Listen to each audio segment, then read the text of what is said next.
सावित्री व्रत दिन एही सब जिनिस व्यवहार कले बढ़ी थाए स्वामीर आयुष। सधवा नारी मानकर एक विशिष्ट पर्व हेउची सावित्री अमावास्या।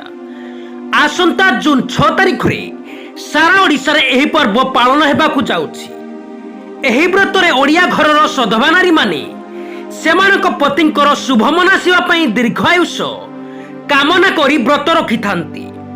सबु नारींकर इच्छा थाए सावित्रींक भली सदा सर्वदा सधवा होई रहिबा पई। सेथिपाई एही व्रत को खूब निष्ठार सह पालन करिथांती। किंतु कोन आपण माने जानिछंती कि एही व्रतर पूजारे नारी माने केउ सब जिनिस व्यवहार करिथांती ओ एहार महात्म्य कोन अटे? तबे आसंतु जानिबा एही दिन केउ सब जिनिस व्यवहार करा जाय ओ एहार महात्म्य कोन। ज्येष्ठ मास कृष्ण पक्ष अमावास्या दिन एही व्रत पालन करा जाई थाए। एहा सधवा नारी मानकर महत्वपूर्ण पर्व अटे। एही दिन सत्यवान सावित्री तथा जमराजंकर पूजा करा जाई थाए। पौराणिक कथा अनुसार एही दिन सावित्री एही व्रत पालन करी निज स्वामी को जमराजंक ठारू फेराई आनिथिले। सेही दिन ठारू एही सावित्री व्रत को पालन करा जाउछि। सेथिपाई हिंदू धर्मर सधवा नारी माने निज पति को रक्षा करिबा पाई एही व्रत पालन करिथांती। एही दिन सधवा नारी माने सकाळ उठी स्नान आदि कार्य सारी नुआ साड़ी पिंधि पूजा सामग्री और फलमूल धरी सावित्री को पूजा लगी बाहरी जाती।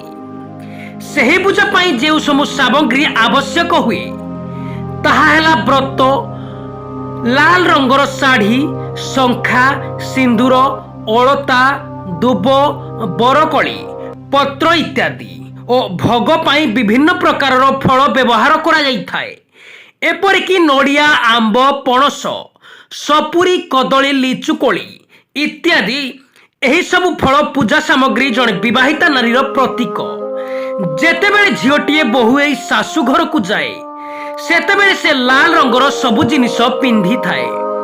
कारण लाल रंग हेउची वैवाहिक जीवनर शुभर प्रतीक। सेथिपाई सधवा नारी माने सर्वदा मथारे लाल रंगर सिंदूर और हाथरे शंखा पिंधि पतिंक शुभ मनासी विभिन्न विपदरु रक्षा करिबा पाई एही व्रत पालन करिथांती। प्रत्येक विवाहिता महिलांक पाई एही दिनटी अत्यंत गुरुत्वपूर्ण। विश्वास करा जाय जे विवाहित महिला माने जेउ माने सावित्रींक उपवास पालन करती सेमाने अखंड सौभाग्य हेबार आशीर्वाद पाती।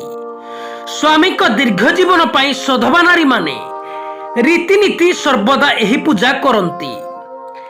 आशा करुछु आमर एही भिडियोटी आपन को भल लागिथिबो। भल लागिथिले गोटिए लाइक शेयर करिबा पाई भूलंतु नाही।